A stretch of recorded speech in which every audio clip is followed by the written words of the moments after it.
Jer Basuki mawa beya. Panglimbang 5 menit dina Jemuah Paing tanggal 15 Mei taun 2026 kapetik saka Injil Yohanes bab 16 ayat 20 tekan ayat 23a. Ana sawijining paribasan kang ngemu teges menawa sawijining kaslametan ginayuh kanthi cucule beya utawa biaya. Paribasan mau unine mengkini, jer Basuki mawa beya. Cakupan teges paribasan iki cukup jembar lan bisa kaatrapake selaras kahanan. Mula paribasan iki uga bisa ditegesake menawa gegayuhan apa wae mesti kaupaya kanthi cara ngetok tenaga, ngetokake beya, uga manteng rosane panguliring budi. Maknane ginayuhe gegayuhan apa wae ngemu sawijining pangorbanan.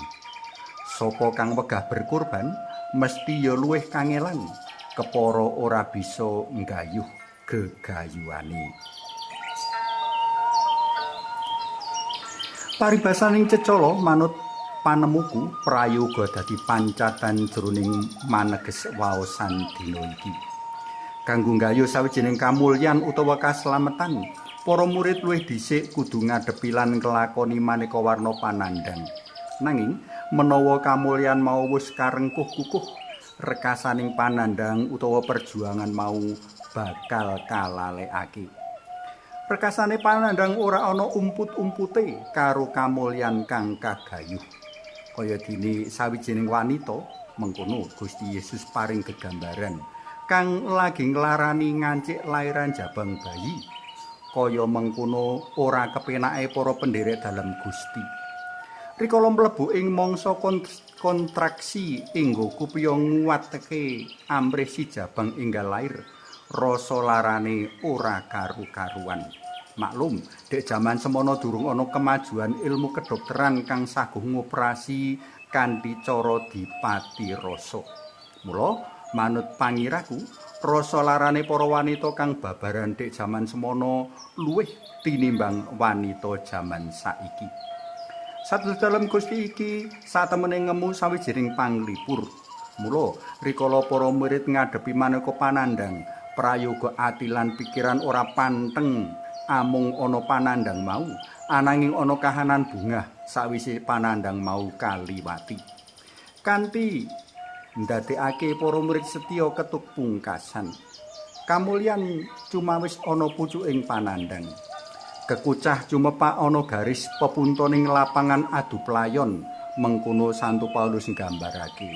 Mula ing kahanan panandhang lan kasangsahan dikaya ngapa para murid padha ngantepake tekad kudu tetep maju lan mlayu tumuju garis finish, garis akhir, garis pungkasan.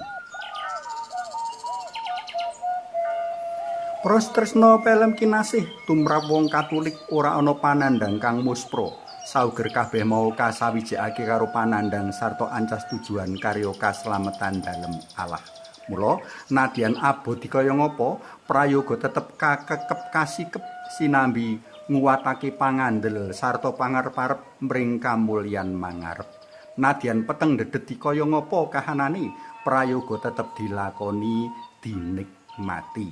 Sebab ing pucuking adon-adon playu martakake kabar kabungan wis jumeneng Sang Kristus ngasta peneng kekucah utawa medali kamulyan dalem.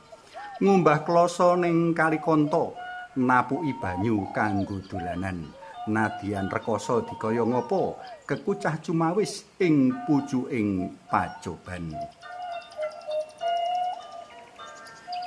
Suwawi sami munjuk kunjung kasmu dalem Yang Rama so Yang Putra Tuwinjang Roh Suci. Amin.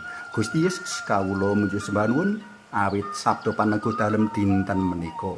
Sacara kamanungson panci mboten kuwawa kawula ngadepi sarusi kuring ayan iman kapitayan. Nanging kawula pitados awit saking pamomongipun Yang Roh Suci sarta paneguh dalem kawula saged nglampahi ayan kawula kanthi sak sae-saenipun. Mugi linurna Yang Rama Yang Putra Tuwinjang Roh Suci kados ing buka sakmenika sarta salami-laminipun. Amin. Kunjungasna dalem Yang Rama, so Yang Putra, tuwin Yang Roh Suci. Amin.